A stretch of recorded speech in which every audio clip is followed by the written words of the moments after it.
แต่ว่ามันก็ถือว่าสมราคาอยู่เนี่ยซ้ำนี่แหละซ้ำถึงใหญ่กว่านี้ก็มีใหญ่กว่าเสาตีสมราคาแต่ว่ามันนักแบบนี้อันนี้เด้อข่อยสิบอกไปนี่อันตามเพิ่นแจ้งข่อยมาว่าให้เจ้าฉันได้เสาแบบนี้แล้วน่ะบัดฮอดยามปุ๊บข่อยซื้อเครื่องมาแล้วเจ้ากับลูกเจ้าแล้วก็ให้หาจ้างอันกรรมกรอีกผู้นึงมื้อละ150,000ให้เจ้าหาไปที่ว่ามีเหือมีแห้งก็สิจ้างให้กรรมกรมื้อละ150,000นะเนาะปุ๊กซอยเจ้าบุกเต็มมือได้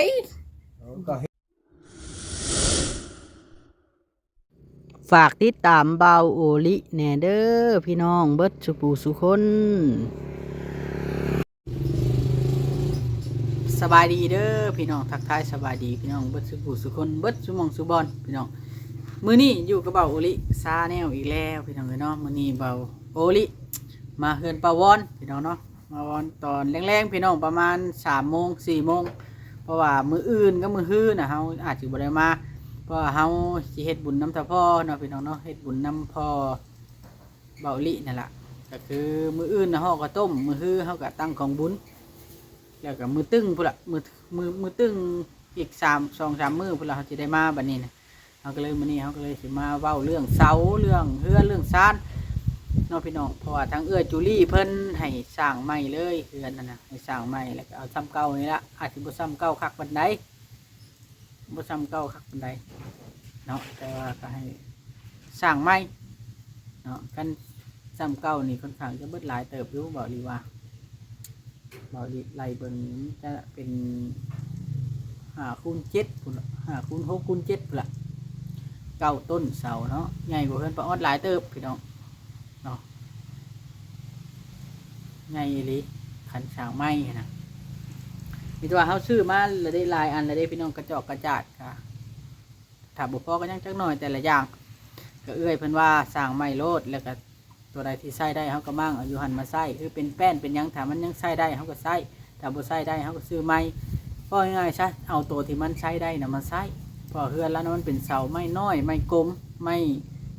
บ่ได้คุณภาพนะพี่น้องเนาะทั้งคือทั้งค้างมันก็บ่เป็นตาแล้วว่าซั่นซะเพิ่นก็เลยบอกให้เบาลิมาแจ้งเพิ่นแล้วก็ให้เพิ่นหาเสาเนาะหาเสาจักเป็นจังได๋ล่ะพี่น้องเอ้ยเบิ่งนำกันเนาะพี่น้องไปพี่น้องปาวอนอยู่หรือบ่มื้อนี้แจ้งอีกทีนึงเด้อพี่น้องเนาะประมาณ 2-3 วันเบาลิจึงสิได้เข้ามาสิให้เพิ่นหาเสาซ้ำเพิ่นหาเสาแล้วจักสิหาเสาได้หรือบ่หั่นก็ได้พี่น้องเนาะเบาลิก็บ่ได้น่าจะบ่ได้มาอัปเดต 2-3 วันพุ่นละตอนนี้ก็ต้องขอโทษขออภัยหลายๆพี่น้องติดเวียกอะไรเนาะแล่นเวียกมานี่3-4 มื้อแล้วแล่นเขาในเมืองเขาชื่อนั่นชื่อนี่มาเตรียมเฮ็ดบุญนี่ก็เพราะว่าเขาแพ้หลายคนได้พี่น้องเอ้ยตอนเพิ่นเสียน่ะกับคนมาปงศพหรือว่าส่งสการก็หลายชนเราก็ต้องแพ้เบิดหมู่คู่ไอ้น้องข้ามไผก็บ่ได้ไอ้น้องนะพี่น้องเนาะคนหักแพงหลายก็เลยแพ้หลายเนาะเว้าง่ายๆซะพี่น้องเอ้ยการเฮ็ดบุญนี่เว้าพื้นเฮ็ดบุญเนาะแพ้คนมาโมมาทานนี่ก็เว้าเรื่องคุ้มค่าน่ะความคุ้มค่านะมันบ่คุ้มค่าอยู่แล้วเว้าเรื่องมันรายได้ในการเฮ็ดบุญมันบ่คุ้มค่าอยู่แล้วแต่ว่าเฮาแพ้เพื่อบ้านเพื่อเมืองเพื่ออ้ายเพื่อน้องบ่ถิ่มบ่ป้ากันคนหักแพงได้มาโมมาทานนํกันให้ขึ้นสวรรค์ชั้นฟ้าประมาณนี้นะพี่น้องว่าพื้นเงินโมเงินทานนี่ว่าพื้นได้ทุนบ่มันบ่มีงานใดที่ได้ทุนดอกตามที่พาเฮ็ดที่ผ่านมาน่ะบ่ได้ทุนอยู่แล้วเนาะแล้วที่เฮาแพ้น่ะเฮาบ่ได้หวังว่าสิเอาเงินเอาคำดอกคะแนนว่ามาร่วมรับประทานอาหารรับประทานอาหารมาโมมาทานนํกันเท่านั้นบ่ได้หวังว่าสิกระดักกระดอดอกพี่น้องเอ้ยเนาะอันนี้ก็ว่าไว้พี่น้องเอ้ยเนาะจังหน่อย FC ว่าแพ้หลายคนจังซั่นจังซี่นะแพ้เอาอ้ายเอาน้องแพ้เอาคนรู้จักแล้วแต่ผู้สิฮักแพงถ้าผู้ใดบ่ฮักแพงบ่อยากมาบ่อยากสนก็แล้วแต่เพราะว่ามันขึ้นกับบุคคลพี่น้องแต่ว่าถ้าเฮาได้แพ้แล้วก็สบายใจในเปาะหนึ่งไปเนาะอันนี้ก็ได้พี่น้องเนาะก่อนอื่นก็ขอบบุญขอบคุณจูลี่หลายๆเด้อที่ซอยเรือป้าวอนเนาะพี่น้องสำหรับตอนนี้จูลี่เพิ่นก็ฝากเงินมาให้เบาลิ4 ล้านแล้วก็เบาลิไปช่วยแม่เฒ่าเสวยนะ600,000 เนาะทั้งให้เงินคำลาวทั้งซื้อเครื่องซื้อของนะครับด้วยก็เหลืออยู่3 ล้าน 4เนาะตอนนี้3 ล้าน 4เงินน้ำเบาลินะเงินจุลีกันบ่ฮู้ว่าเสาน่ะเพิ่นสิใช้จักต้นแล้วก็ราคาเท่าใดเพิ่นมีเงินเท่าใดแล้วก็ได้ยินว่าพ่อน้องแฝดน้อยก็มอบให้เพิ่น2 ล้านบ่เบาลิให้มื้อนั้นน่ะ400,000เป็น2 ล้าน 4แต่เสาน่ะมันต้นละเท่าใดเนาะเฮาสิมอบให้เพิ่นหาเด้เสาส่วนไม้ตัวอื่นน่ะเฮาสิหาเองเฮาสิซื้อเองตัวนั้นเอาเสานี่ให้เพิ่นหาเองว่าเสาต้นเท่าใดหั่นน่ะให้เพิ่นรายงานเฮาเพิ่นใส่จักต้นแล้วเพิ่นสิเฮ็ดอยู่ไสเนาะเอาเนาะทางจุลีเพิ่นก็รับปากว่าสิปลูกให้ใหม่คอยปลูกให้ใหม่นี่ก็แบบว่าให้เราปลูกเองแล้วก็จ้างกรรมกรจักคนนึงมื้อนึงก็100,000ปลายเนาะสิมีบ่มาช่วยนะ100,000 150,000 แบบนี้นะพี่น้อง150,000ซะบาทเฮามันชำนั้นละมันบ่เกินหันดอก150,000ก็หรูหราแล้วใครกว่าสิไปในเมืองจ้างลูกจ้างหลานเราผู้มีเหือมีแห้งแน่นะให้พวกประวรเป็นสร้างเองเนาะสิประมาณนี้แหละตามที่เบาลิคาดไว้แล้วก็แผนของเบาลิแล้วก็เฮาก็ได้ปรึกษาเพิ่นแล้วว่าเพิ่นว่าแนวใดก็แนวโลดก็แล้วแต่เจ้าเด้อเพิ่นว่าเนาะเฮาก็สิเอาแผนว่าให้เราน่ะให้ผัวประวรนี่เฮ็ดเองจ้างกรรมกรมาตื่มผู้นึงเนาะแล้วก็ให้ลูกชายประวรเนี่ยเฮ็ดน้ำเนาะแบบว่าซอยกันเฮ็ดนะมีกรรมกรผู้นึงมาซอยเถื่อยากลูกยากล้านก็พอได้เล่นเอาแม่แน่เล่นนั่นเอาลูกล้านแน่หั่นน่ะปู่นั่นเพิ่นเนาะเอาโอเคพี่น้องจังใดก็มื้อนี้ก็อยู่ดีมีแฮงไปพี่น้องไปเบิ่งนำกันทั้งลูกปาวรเราไปนำพ่อเราอยู่ในบ้านเนาะเพราะว่าเห็นเบาลิมาแล้วเฮาสิคุยเรื่องนั้นเด้เพราะว่าเราบ่เห็นเฮามาวันนี้เฮาบ่ได้มาเมื่อค่ำก็เลยบ่ได้มามื้อนี้เมื่อฮอดแล้วเฮาก็เฮ็ดเวียกเติมเฮาก็ขี่รถจักรมาบัดนี้ลมก็พัดตาแน่แล้วพี่น้องเนาะไป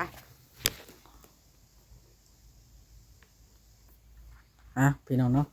นี่ละ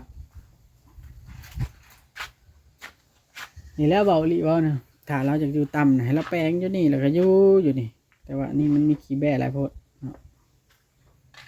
เรื่องเราก็สิอยากปลูกไม้นะบ่พี่น้องเรื่องเสาน่ะใส่ได้ก็ใส่รู้พี่น้องแต่ว่ามันใส่มันบ่เป็นตาใส่นะแต่ตัวนี้น่ะได้อยู่อันน่ะเบิ่งว่าไม้ก็มีแต่ไม้กลมไม้ติ้วไม้ทางนี่แหละเราตัดมาไม้เรียนลำพอดีบ่ให้มันหักซั่นซะไม่48บ่มีจักเส้นดอกส่วนมากมีแต่ไม้กลมเบิดใช้บ่ได้นะพี่น้องเก็บได้อยู่เห็ดหาวเห็ดเส้นเห็ดหยังได้เอาไปตั้งเส้นน่ะได้อยู่แต่เราสิเห็ดอยู่ไสบัดนี้เนาะแล้วแต่เราแป้นน่ะได้เป็นบางอันเนาะเดี๋ยวจะขึ้นหาปลาวอนก่อนบันไดนี่ก็ต้องเฮ็ดใหม่สบายดี สบายดีป้าสบายดี ขออนุญาตเรียดแข่งเด้อ โดยทีเดียวเอาสบายดีอีกคืนนึง สบายดี จะได้หันแล้วบ่ เออว่าก็ว่าก้าวน้อยขายโลด หันแล้วนะ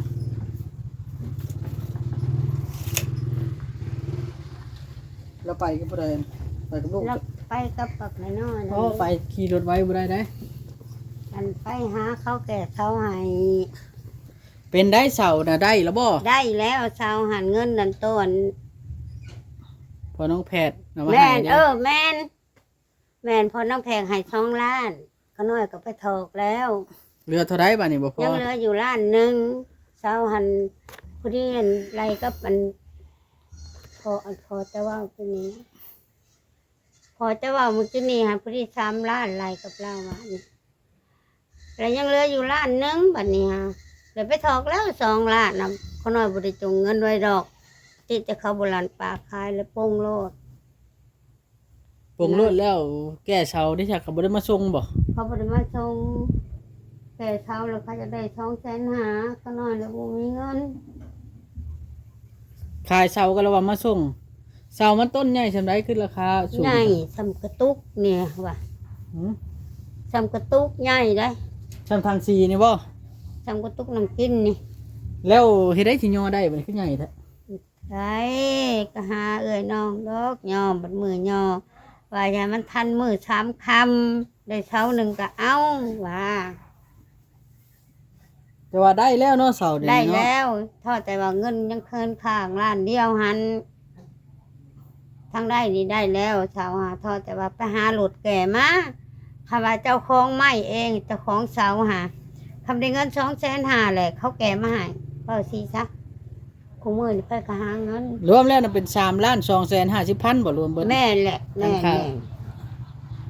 ทำเป็นเขาจ้างเขามาเป็นเด็ก อ่ะเราขึ้นมาพี่เด้อเดี๋ยวสิ เป็นมาพี่เด้อพนาย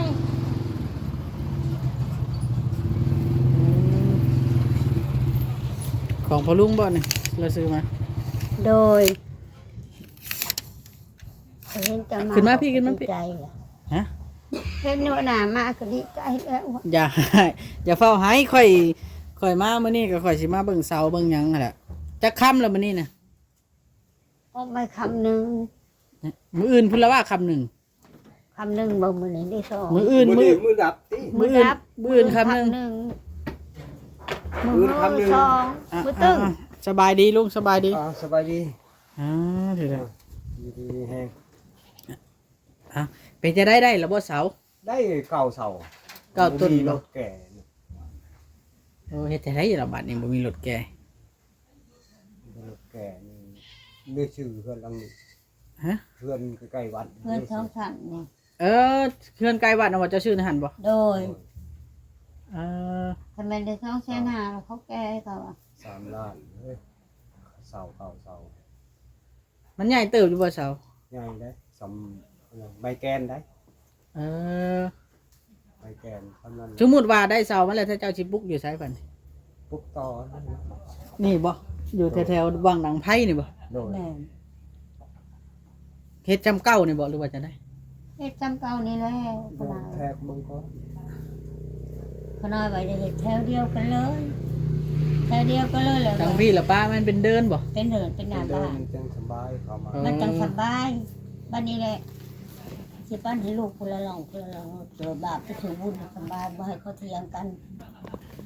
ว่าแบบไม่งาน ว่าแบบนี้เสาน่ะแบบว่ารวมแล้วล่ะ3,250,000บ่ทางแก่มาชม โดย เขาบอกไปแล้ว อืม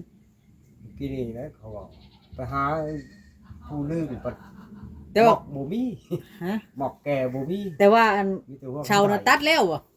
แล้วไปเบิ่งนำกันก็ได้ เลือกเอาไว้ไม้ติดกาบหมด เอ โอ้แต่ดนแล้วเสานี่ เสาน่ะบอกกราบเอาออกแล้ว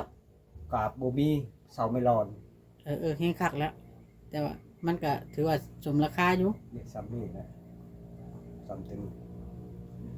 ใหญ่กว่านี้ก็มีใหญ่กว่าเสาตีน สมราคาแต่ว่ามันนักแบบนี้อันนี้เด้อข่อยสิบอกแบบนี้อันตามเพิ่นแจ้งข่อยมาว่าให้เจ้า โดย ฉันได้เสาแบบนี้แล้วนะบัดหอนยามปุ๊บข่อยซื้อเครื่องมาซื้อเครื่องมาแล้วเจ้ากับลูกเจ้าแล้วก็ให้หาจ้างอันกรรมกรอีกผู้หนึงมื้อละ150,000ให้ถ้าเจ้าหาไปที่มันมีเหือมีแห้ง โดย ข่อยสิจ้างให้กรรมกรนะมื้อละ150,000นะเนาะปุ๊กซอยเจ้า เลย บุกเต็มมือได้ ก็เฮ็ดมืดเว้นในนี่ แบบว่ามื้อละ150,000ข่อยสิเป็นผู้จ้าง เอา มื้อละ150,000นะมื้อละ200,000นะมันอยากนักโพดกรรมกรนะ เลย เพราะว่าข่อยบ่อยากให้จ้างสร้างคันจ้างสร้างนี่เจ้าสิบ่ได้เป็นช่างสร้างกับเจ้าเป็นเองแหละเด้ต้องเอากรรมกรมาซอยแบบยกหันยกนี่แผนให้เจ้าออกเองว่าเฮ็ดแบบใดเฮ็ดเฮือนประมาณเดียวเก้านี่แหล้วข่อยว่า แล้วแต่ เนาะ แล้วแต่ เพราะว่าเฮาเฮ็ดเฮือนไม้เด้เฮือนไม้ก็เฮ็ดให้มันแข็งแรงว่าซั่นซะ โดย เฮ็ดมันแข็งแรงกว่าเก่า โดย ปะวอนดีใจบ่เด้นี่ ดีใจ อย่าให้เพิ่นปรุงให้เฮาบ่สิให้เนาะดีใจป้าบปลื้มอันนี้พี่น้องเนาะโอ้ยปะวอนเลยเศร้าเป็นเรือเท่าไรเงินบ่พอเขาเดี๋ยวนี้นะ ต้อง ล้าน 200,000เนาะล้านหนึ่งก็200,000น่ะ เป็นล้าน250,000เนาะบ่พอเขา โด เนาะ ย ทอกแล้วบ่สองล้านนะลุง ทอกแล้ว โอ้ ไม่จังไปหารถเขาไปหารถแล้ว บ่ได้เนาะรถเนาะ คือจังว่ามีแต่มอเดียวหรือว่าต้องเส้นหาที่แก้ให้ โอ้แกมาจนฮอด แม่ โอ้อ่ะจบคลิปนี้แล้วจังไปเบิ่งเสาแล้วก็ค่อยสิ จ่ายเงินให้เขาเลยพากันแก้มารถ โดย เนาะกับข่อยเนาะข่อยอาจจะบ่ได้นำมาพี่ได้เวลาแก้เสาแต่ว่าข่อยจะไปถ่ายเพิ่นเบิ่งอยู่พุ่น โดย ถ่ายเสานะถ่ายได้อยู่หรือว่าอยู่พุ่นกะ ได้สิเป็นหยัง โดยปุ๊กน้ำปุ๊กอยู่นี้เนาะ โดย อยากย่อมือได้อยากย่อนะ เอามาซ้ำค ว่าเอามาซ้ำค โอเคน่าจะอันนั้นอยู่เอามา3 คำเพราะว่ามื้ออื่นน่ะข่อยสิเฮ็ดบุญหาพ่อมื้ออื่นน่ะห่อข้าวต้มมื้อฮื้อน่ะข่อยสิตั้งกองบุญ ำโดย มื้อ3 ค่ำน่ะแม่นอันนั้นมื้อ3 ค่ำแม่นตักบาตรแล้วก็ข่อยสิมาแล่นเวียกตัวนี้ โดย ถ้าเจ้าก็ย่อท่าดูแล้ว ช่วยเพิ่นแม่ ฮะ ฝากบุญเพิ่นเลยนี่บ่ สิโมนำบ่ โม่แล้ว100,000บ่ โอ้ย10,000 20,000ก็ได้แล้วแต่ 100,000ว่ะให้ 10,000 20,000ก็ได้คะแนนอนุโมทนาบุญน้ำก็ได้บุญแล้วพอข่อยก็ได้ไป เกิดแล้ว ำโอ้แล้ว บูทนาบุญ คือแบบนั้นล่ะลุงเอ้ยเฮ็ดก็สิเฮ็ดหมดเก่านี่ล่ะให้มันแข็งแรงกว่าเก่าเนาะ โดย อยู่ได้ชั่วอายุแล้วล่ะคันเฮ็ดแข็งแรงแน่หน่อยหนึงไม้น่ะไม้ยังมันเป็นไม้ ไม้ ยัง จิกก็มีไม้หั่งก็มี แต่ว่ามันรอดแล้ว หลอนเบิด สุดยอด ไปเบิ่งนํกัน เป็นบ่เจ้าเฮ็ดน่ะเป็นเนาะ ก็พอได้แล้วพอไป เฮ็ดเฮือนไม้นี่มันสิบ่ยากปานใดเพราะว่ามันคันเฮาตอกพิษเฮาก็รอดมาตอกไม้หมอเฮือนไม้นี่มันสิง่ายบ่นี่ เรื่องสำคัญลำบากบาปบ่ให้ผิดพลาดบาปบ่ได้ เบียนบ่ได้ เบียนมันคือขี้ร้ายอยู่ มันสิไล่ชื่อเดี๋ยวกันเปลี่ยนกันบ้องก็ได้อยู่มันจริงมัน น้ำมาแล้ว ตั้ ตั้ ง งสิใส่นาเท่าไหร่ ฮะเสาเนาะ บ่นาใหม่ตัวข้างสองนี่นะตัวเขาว่าคือกับ โอ้อาชิต หัวสิบ่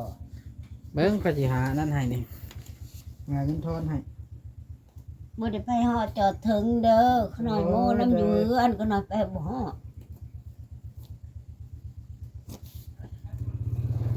นี่มันทอนป้าอยู่บ่นี่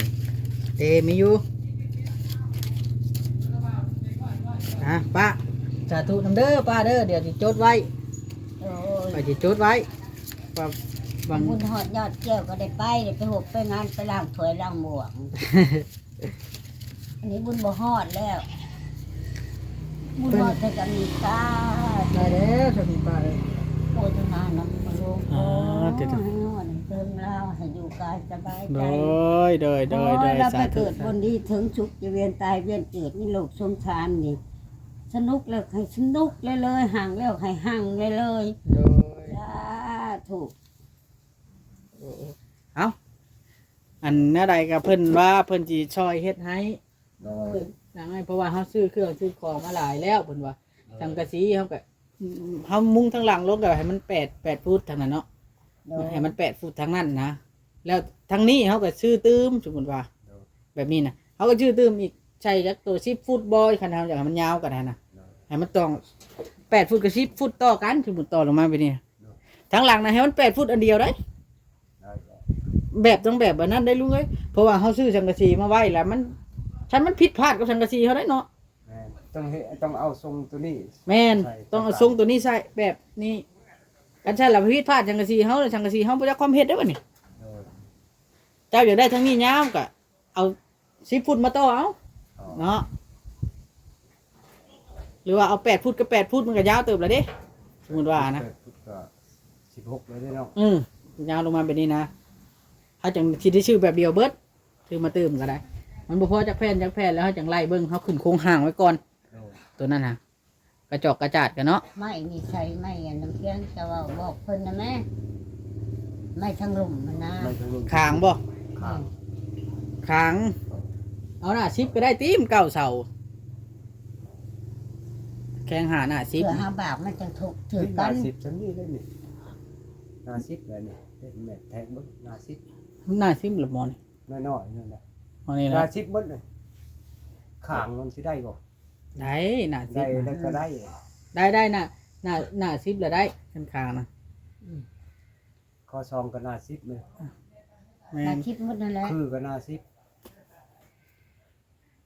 ไม่หน้าซิปเนาะเจ้าอันคอยจดเบอร์ให้นะเจ้าอันนั่นเด้อ โดย เจ้าแล้วเจ้าไล่ไม้แล้วเจ้าโทรบอกคอยก็ได้ โดย จะไล่เบิ่งคักๆไปให้กันเฮ็ดทรงนี่ว่าไล่ไม้นะมันเบิดเท่าไรอันพวกไม้หน้าซิปหน้าหยังนี่นะ แล้วก็อันสียัวอีหยังนี่สียัวนี่เขาใช้ไม้ที่8เนาะ โดย เนาะมันเบิ่งจักเซนสมมุติว่า แต่ว่าให้นอกเหนือจากเฮือนครัวก่อนไล่ตัวนี้ก่อน ไล่ให้พ่อเพื่อนใหญ่ก่อนว่าซั่นจ้ะ แม่น แล้วเพื่อนใหญ่ แม่นบอกเขาหน่อยว่า แม่นให้ไล่ตัวเฉพาะเฮือนใหญ่ก่อนแล้วเจ้าโทรบอกค่อย โดย แล้วก็ค่อยแล้วค่อยกันสิคิดไล่เบิ่งตื้มอีก บัดนี้เฮือนครัวให้จังเว้ากันต่างหาก แม่นเฮือนครัวเนี่ย ตั้งเถื่อมีไม้เศษไม้เรือเฮาพอเห็นเฮือนครัวเฮาก็เฮ็ด แม่นมันจังประหยัดงบประมาณ แม่นนะบ่า นี่อันพวกไม้ตัวใดมันที่ว่านั่นนี่พอตัดเห็ดเส้นตั้งผากระจาดเขาก็ตัดเห็ดเส้น แม่น พวก พอได้ช่วยเหลือกัน พวกหลังคามันนี่เขาสิยกไม้เอาไม้ตัวไม้มันแข็งแรงตั้งเส้นยังว่าดอกไม้ว่าใดก็พอใช้ได้ แม่น เนาะ มันจะทางหลุมเด้ นับเอาก็ได้หลายตัวเลย1 2 3 4 5ตัวฉันอยู่ข้อ2ตัวนี้ 4 5 6 โอ้ 6โตสิยกพาง2โตเป็น8 เอาแล้วจังไรก็ได้ อะไรจังไร มีแต่ว่าให้ลุงกับป้าขอบบุญขอบคุณทั้งเอื้อจูลี่เด้อเพิ่นช่วยจ้ะเด้อยกมือเนี่ยป้ายกมือขอบบุญขอบคุณเพิ่นเด้ ข อ อบคุณเด้อผู้ใหญ่ใจดีช่วยเหลือผู้ข้าก็ดีขอให้ผู้ใหญ่ใจดีหังมีปันดีให้สุขกายสบายใจเด้อ โดย ขอให้อยู่ดีมีแหงจะหนีต่อไปให้มีผู้เบิ่งผู้แย่งอีกต่อไปให้เป็นห่มโพห่มให้ลูกให้หลาน โดย ให้ประชาชนทั้งหลายทั้งโลกสาธุ โดยอันทั้งข่อยเองนะอาจจะบ่ได้เข้ามาประมาณ 2-3 มื้อเพราะว่าข่อยค่าเฮ็ดเวียกตัวนี้มื้อนี้ก็ได้ญาติเวียกมาได้นี่ โด ญาย ติเวียกมาม ากหันเศร้ามากหรือที่ขุด แม่น คุม เจ้ากระแทกไว้นิ่งไว้ บ่เลิกซ้ำนี่เพราะมันเศร้าสิ อ๋อ เศร้ามันรุดแหละเมื่อยแต่หาอะไรเศร้ามันได้แต่3 เมตร 90 โอ้ชาวเช่นก็ได้แล้ว 3 เมตร 80ตัวหนึ่ง3 เมตร 30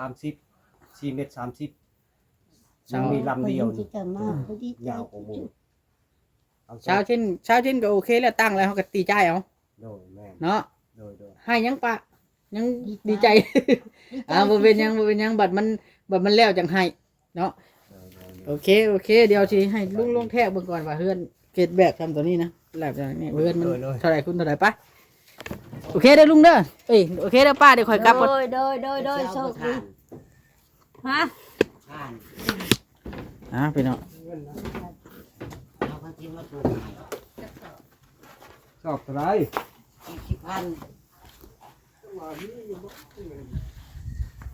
เป็นมาขายทาน บ่มีเงินดับ ดึงไปรถมันจักเม็ดของเจ้าเนี่ย 5 เมตร จักเม็ดเลยค่ะ 4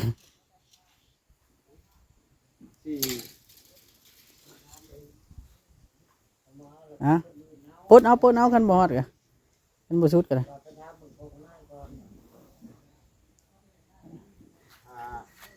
เฮือน5 เม็ดเนาะเฮือนเนาะ ไล่5 เมตร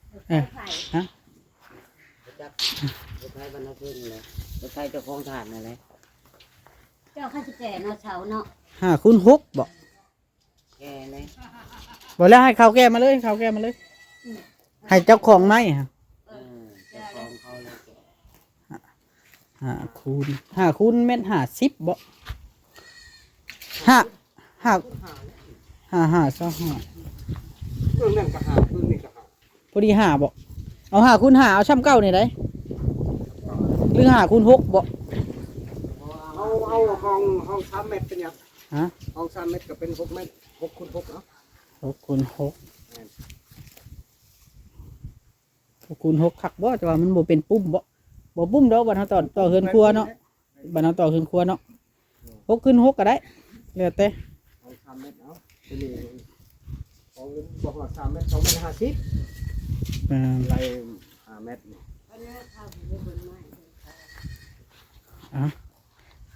เอา5คูณเอาช่ำเก้านี่นะเฮาว่า เอาสักเก้า ช่ำเก้านี่ล่ะมันใหญ่เติบแล้วเฮาเบิ่ง